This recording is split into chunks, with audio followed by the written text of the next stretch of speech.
Bismillah. Bismillahirrahmanirrahim.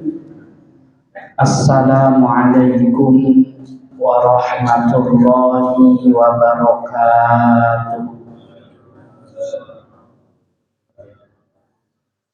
Alhamdulillah, wassalatu wassalamu ala rasulillah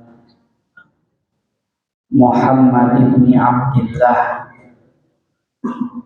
wa ala alihi wa ashabihi wa man ittaba'a hudahu wa wala.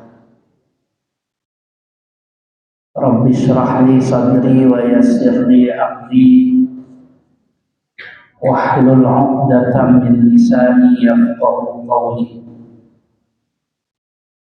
Allahumma faqihna fid din, Allahumma 'allimna at-ta'wil,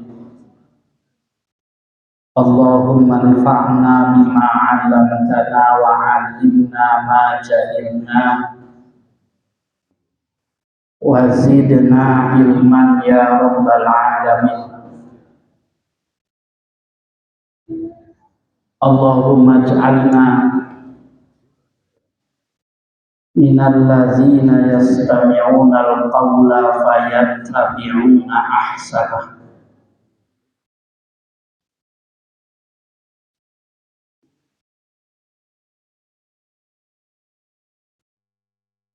Bapak-bapak, ibu-ibu,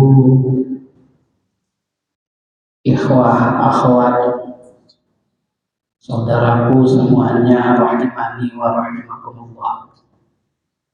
Jamaah Masjid Al-Hidayah, jamaah sholat maghrib, mudah-mudahan semuanya dirahmati oleh Allah Subhanahu wa Ta'ala.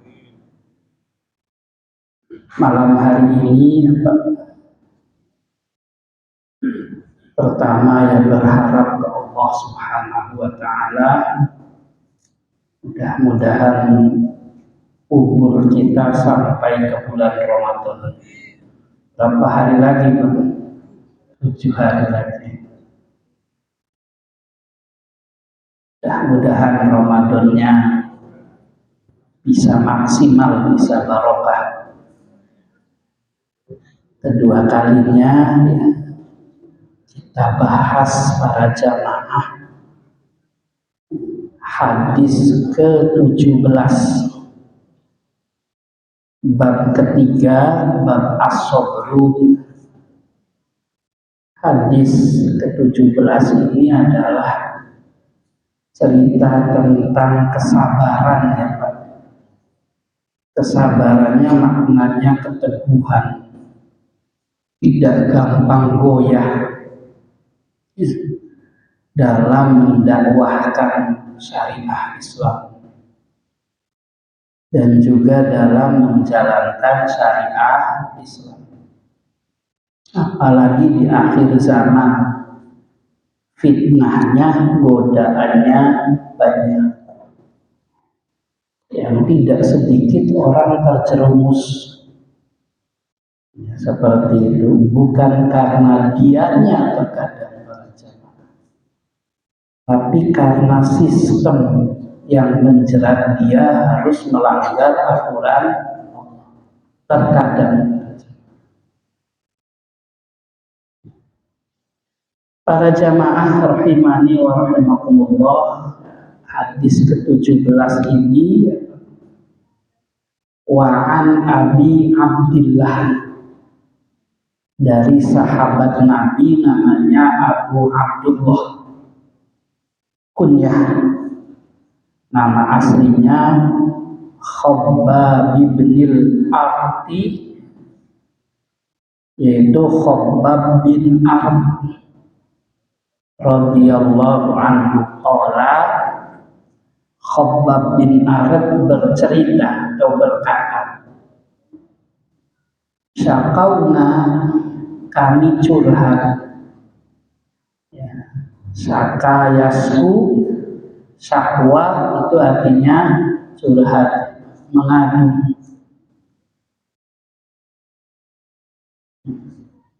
Kenapa ya?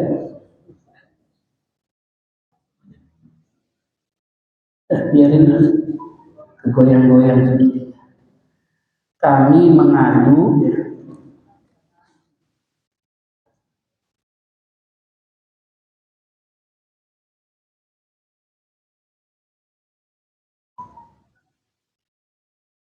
ila Rasulillah, curhat ke Rasulullah Sallallahu Alaihi Wasallam. Wahwa, sedangkan kondisi Rasulnya saat itu ya Pak, ini namanya jumlah haliyah kalau ngaji ilmu nahwu. Mutawassidun dari kata wisadah, artinya bantal.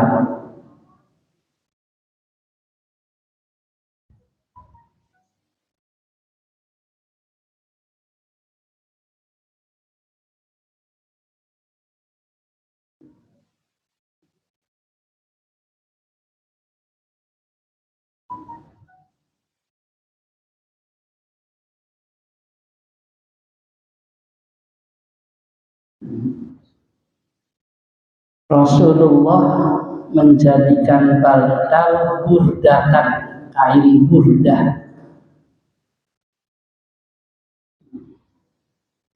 lahu milik Rasulullah. Jadi kain panjang dilipat, terus kemudian dijadikan bantal. Fi zillil Ka'bah, di dekat Ka'bah, di naungan Ka'bah.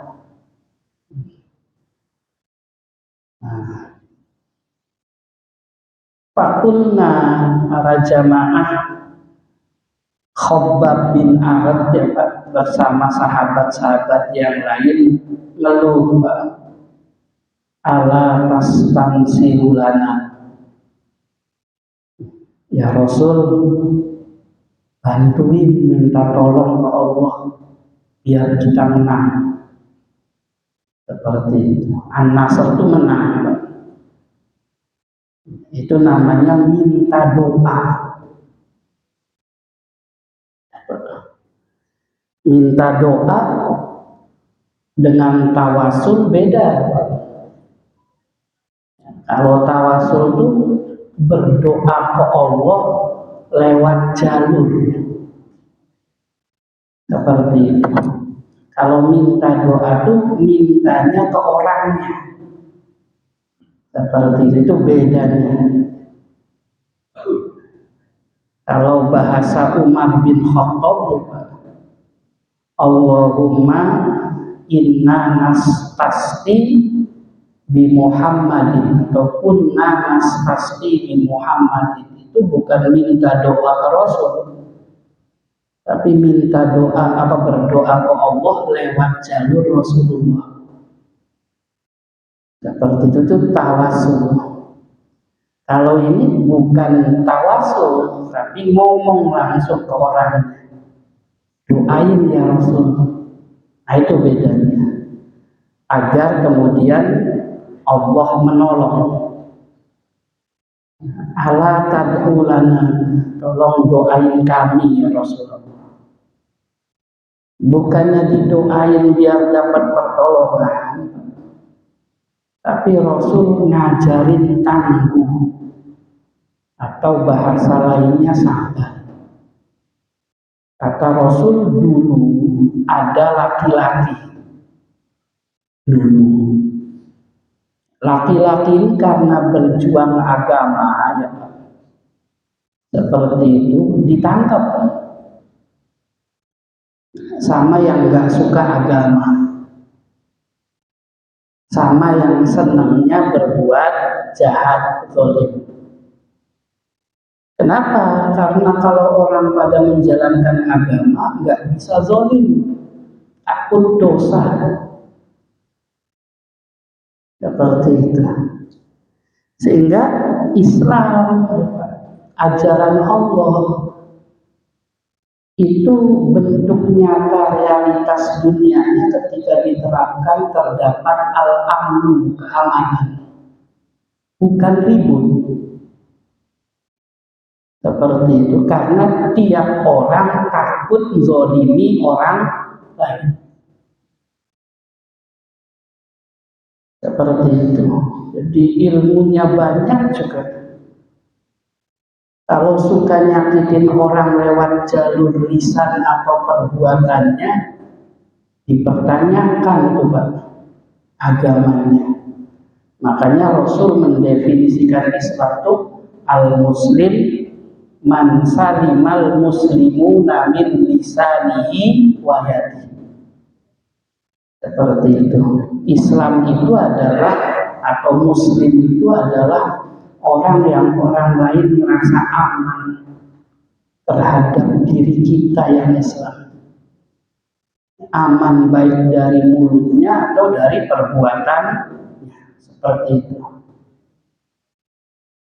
Nah, yang jahat nggak terima Bapak Ibu. Akhirnya apa? Ditangkap.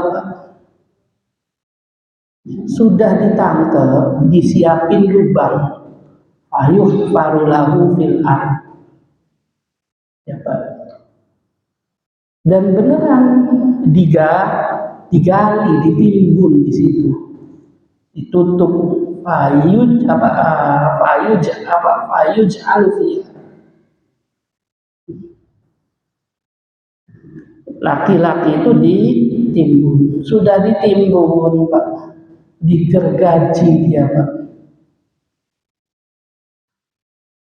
Seperti itu.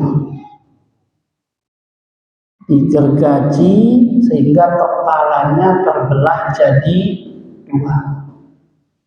Pelajaran buat yang lain agar tidak menjalankan agama.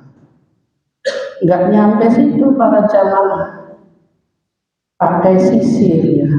Mustun itu sisir di mana? Tapi maksudnya adalah sisir besi yang buat ngerokin misahin daging sari tulang tadi. Itu kekejaman yang luar biasa. Tapi apa kata Rasulullah, ya sudduhu zalika min andi. Dilakukan proses semacam itu, dia nggak goyah, tetap beragama. Seperti itu.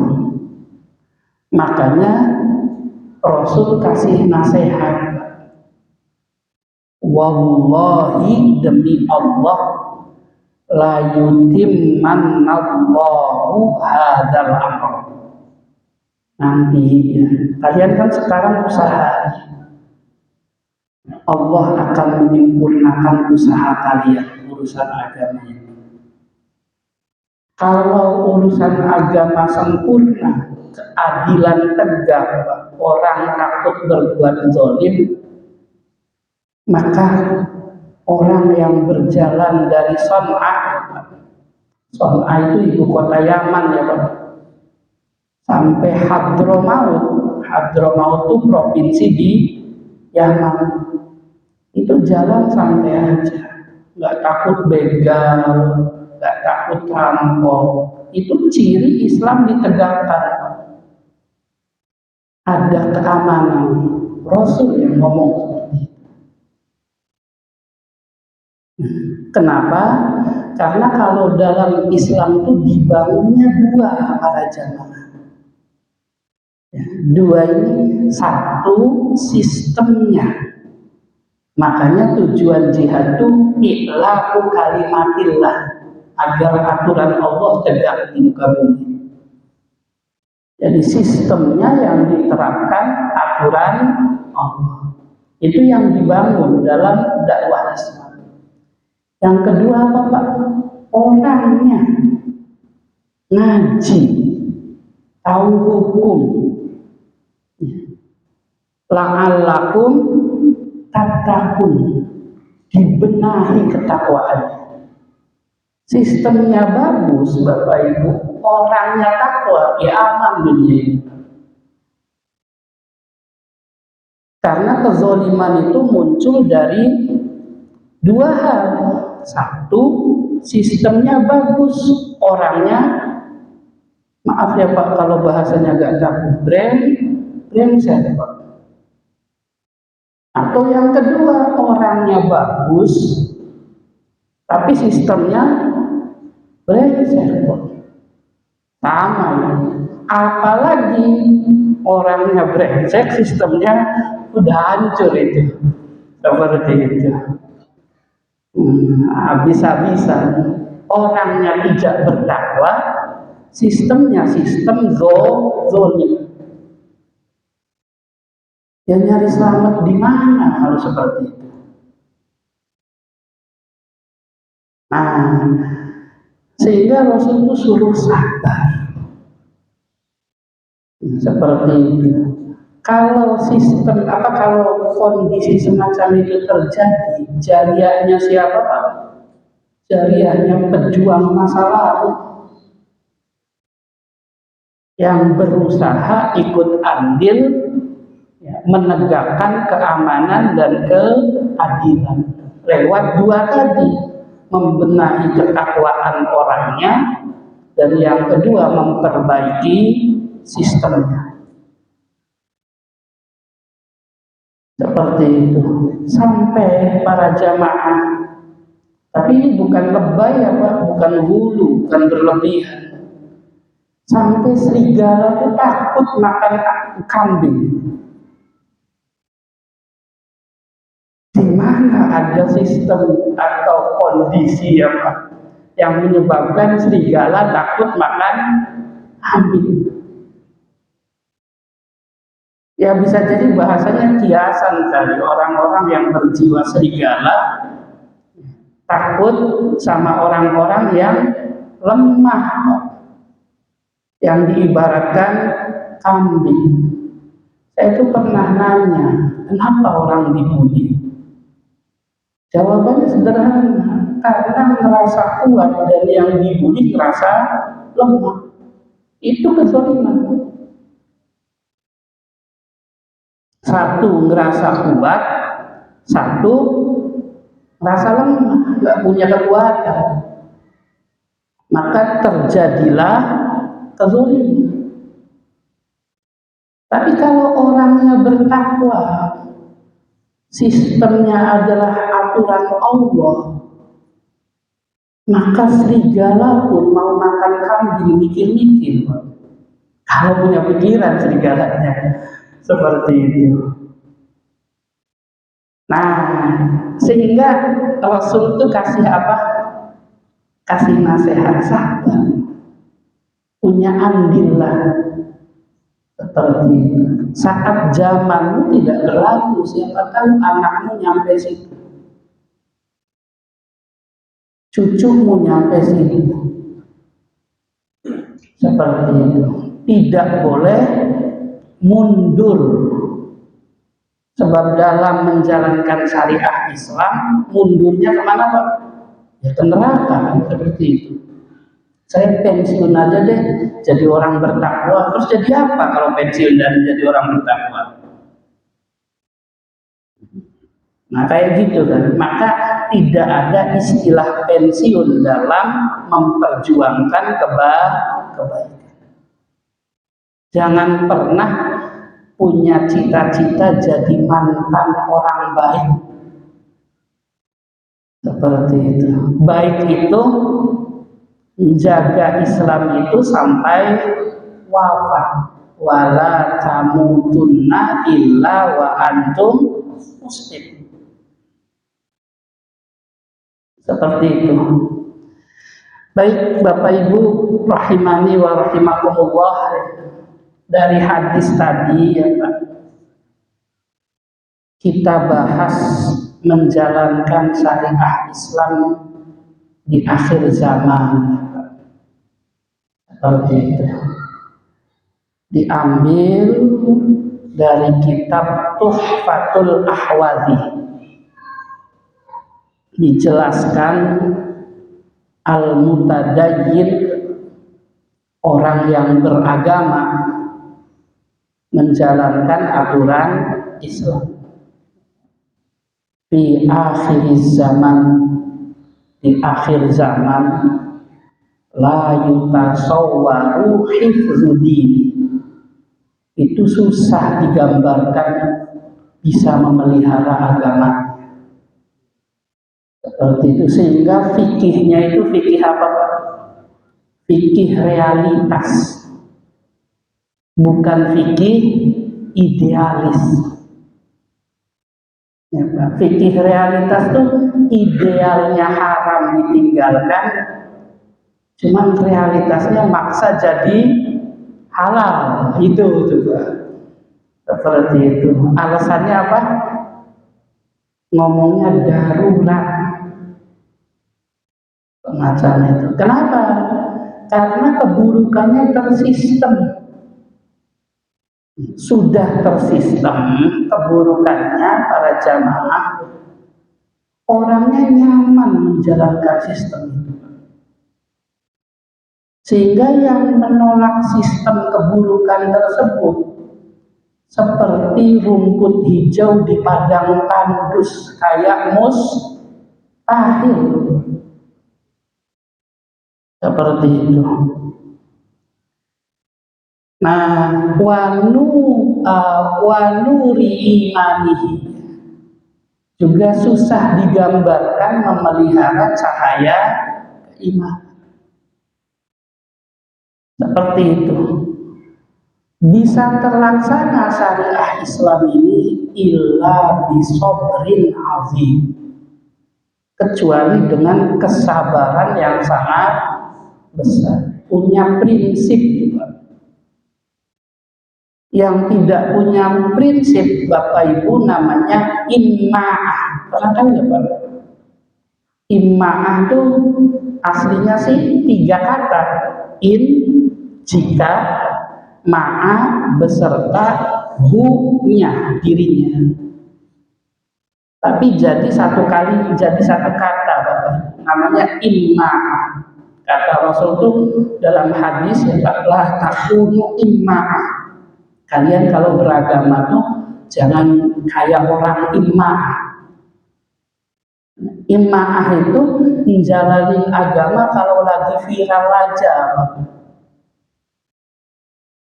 Seperti di ngaji juga ada kayak gitu.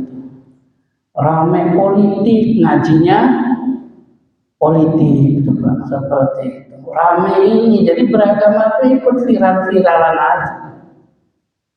Viralnya apa? Nah, kalau beragama lewat jalur viral-viralan apa, nanti tidak punya prinsip. Menganggap yang viral pasti benar. Itu problemnya para jamaah. Seperti itu. Maka Rasul melarang beragama jalur imma'ah. Nah, li ghalabatil usah wal ma'asi. Kenapa beragama di akhir zaman itu berat? Harus punya prinsip. Kata Imam Al-Mubarakfuri, karena pelaku maksiatnya banyak, jadi maksiat itu dianggap apa Pak? Lumrah. Sudah pelaku maksiatnya banyak, kemaksiatannya di mana-mana. Saya kasih contoh sederhana Pak. Yang sederhana aja seperti itu. Aurat perempuan. Kalau kita hidup di lingkungan orang yang tidak nutup aurat, kalau terus kita didik anak kita nutup aurat, itu beratnya minta ampun. Nanti anak perempuan kita ngomong, Abi itu boleh, kenapa saya nggak boleh? Belum lagi nanti agak gedean, kebuka dikit mah udah zamannya, betul nggak Pak? Seperti itu. Orang juga maklum. Kenapa? Karena kemaksiatan dianggap lumrah. Seperti itu. Atau saya kasih contoh lain, ada nggak Pak ulama yang menghalalkan sogok-sogokan, riswah? Nggak usah jauh-jauh, di kita ini istilah nyogok banyak. Alasannya apa? Darurat, kalau nggak nyogok nggak jadi. Betul nggak Pak? Seperti itu. Sehingga ada istilah tuh Bapak Ibu, kalau bisa dibikin susah, kenapa dibikin mudah? Nanti nggak ada uang pelicinnya Pak, kalau nggak susah. Seperti itu. Walaupun apa tuh namanya tuh, prinsip dasarnya tuh melarang terjadinya sogok menyogok, dikasih dalil lagi. Seperti itu. Nah itu namanya godaan akhir zaman. Habis itu jamaahnya nanya, Pak Ustadz kalau bikin SIM nyogok enggak? Ustadznya jawabnya bingung juga Pak. Seperti itu. Ya, itu kan contoh ya para jamaah. Seperti itu. Nah, baik. Kenapa?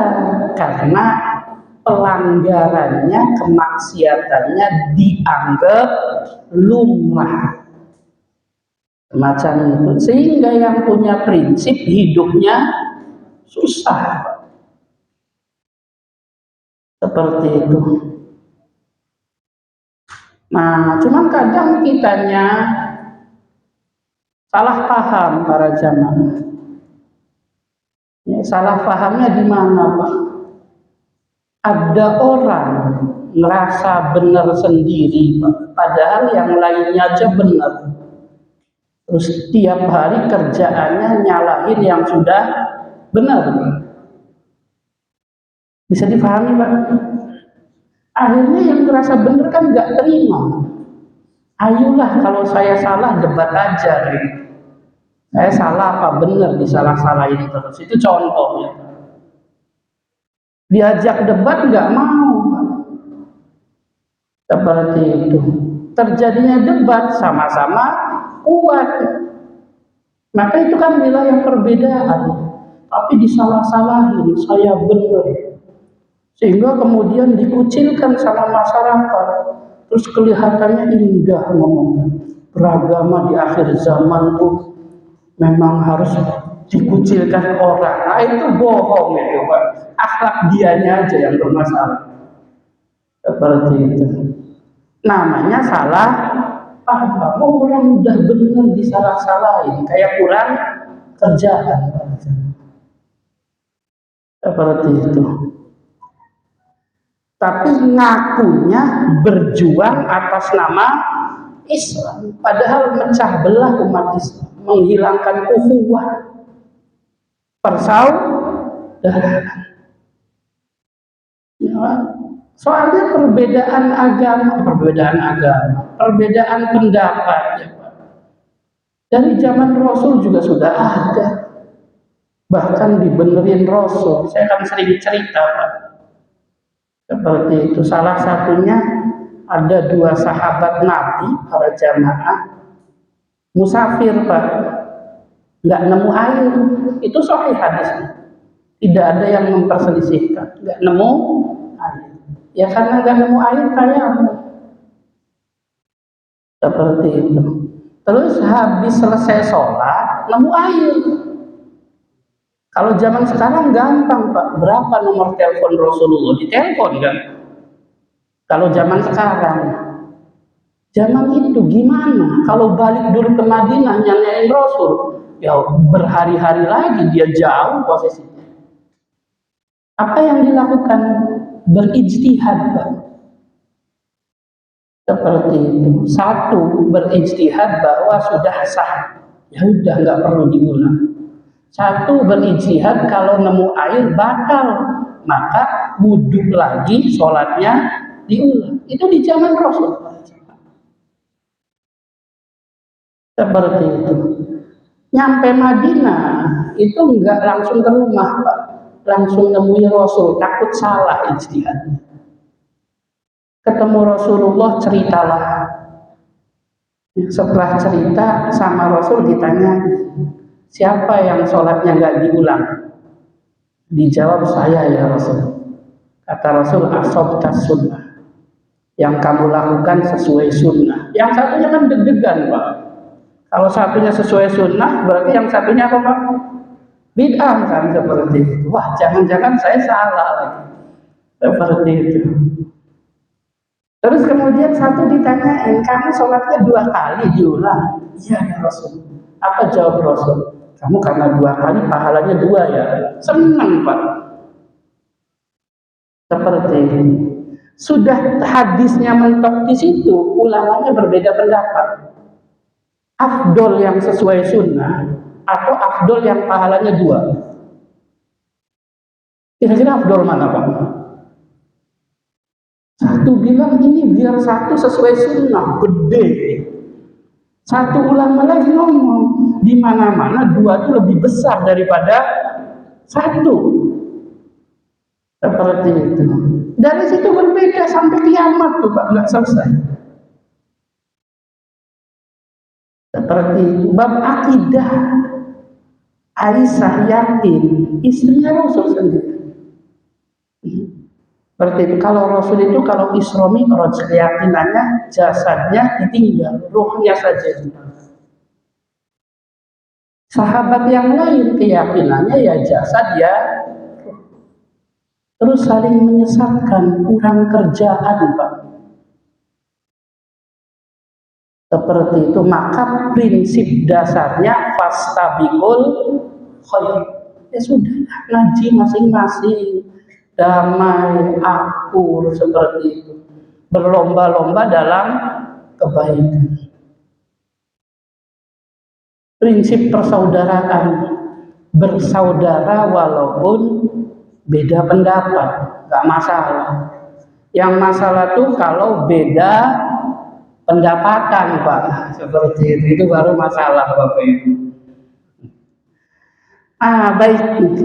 Jadi para jamaah, yang berat itu bukan kemudian menghadapi perbedaan, tapi yang berat itu hidup di lingkungan orang-orang yang tidak kenal agama.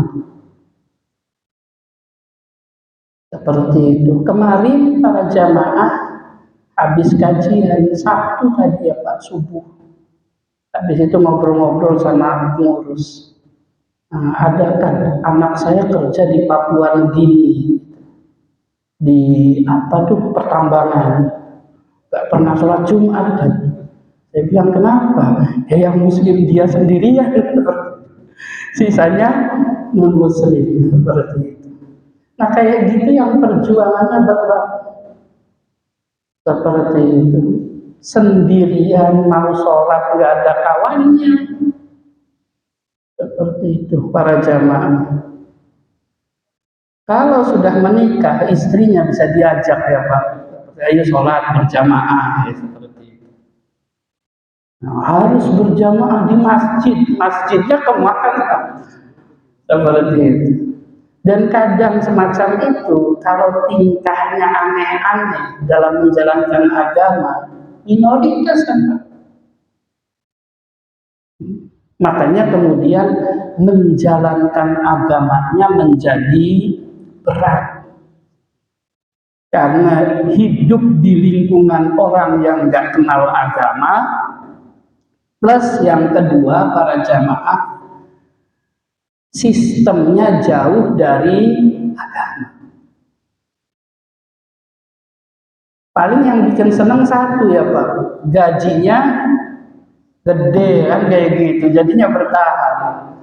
Kalau bisa kerja di Indonesia gajinya sama sih mungkin milih di Indonesia. Yang sholat berjamaah enak, Jumatan aman, Ramadan ada temennya, seperti itu. Baik, ya.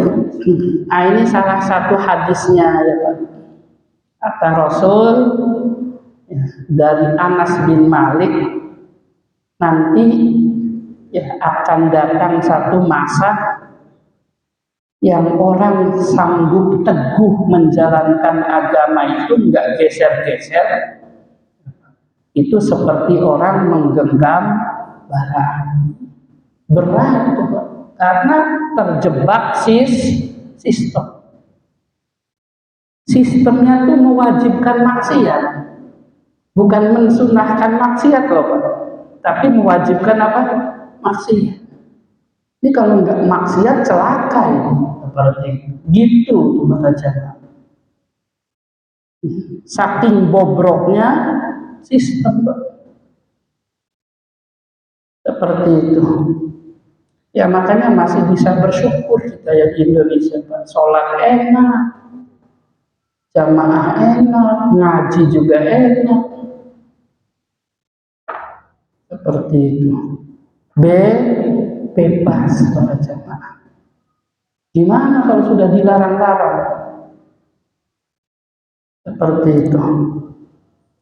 Nah, tapi berislam dalam lingkungan yang semacam itu pahalanya besar para jemaah. Ya, kata Rasul Shallallahu Alaihi Wasallam, orang yang beramal soleh di hari tersebut pahalanya 50 kali lipat daripada orang yang hidup di lingkungan yang baik, karena perjuangannya lebih berat. Macam itu para jamaah. Nah, ini prinsip terakhirnya ya Pak. Kita disuruh Allah bertakwa dalam kondisi apapun, itu makna sebenar-benarnya takwa. Dan disuruh mempertahankan ketakwaan itu sampai wafat. Kalau ada istilah kata orang itu, Pak, berprestasi itu gampang, yang susah mempertahankan prestasi. Tobat itu gampang, tapi yang susah mempertahankan di jalan yang lurus sampai wafat. Kalau sadar tiba-tiba rajin, gampang Pak. Tapi rajinnya itu bertahan, itu yang berat. Ada masjid para jamaah, kita bikin program, semangat tuh Pak, se-RW ini semua. Program apa? Pengajian rutin. Yang hadir banyak. Setahun kemudian tinggal 10. Seperti itu. Mundur satu persatu. Kenapa? Karena yang berat mempertahankannya. Seperti itu. Bukan sekedar menjalankan kebaikan gara-gara viral. Seperti itu. Makanya ahabbul a'mal ilallah adwamuha. Yang kalau orang kita membahasakannya istiqomah. Padahal istiqomah itu jalan yang lurus, Pak. Bahasa yang benar apa? Mudawamah. Terus menerus, continue. Bukan istiqomah. Seperti itu. Amal yang dicintai Allah itu amal yang terus menerus, walaupun amal sepele. Karena yang susah mempertahankan amal soleh. Baik, itu saja ya para jamaah, dan menjelang Ramadan ya Pak. Walaupun tadi kata Masnya itu sudah tarhib, secara pribadi saya meminta maaf yang sebesar-besarnya ya Pak. Mudah-mudahan permaafan ya bahasanya ya, dari Bapak Ibu semua, sehingga hak adamnya gugur, meringankan saya untuk menjalankan ibadah Ramadan. Terima kasih. Wallahu a'lam bishawab. Subhanakallahumma wa bihamdika asyhadu an la ilaha illa anta astaghfiruka wa atubu ilaik. Sudah bisa ya para jemaah. Jadi tidak ada tanya jawab, Hanya jawabnya setelah lebaran ya Pak. Kalau ada libur. Assalamualaikum warahmatullahi wabarakatuh.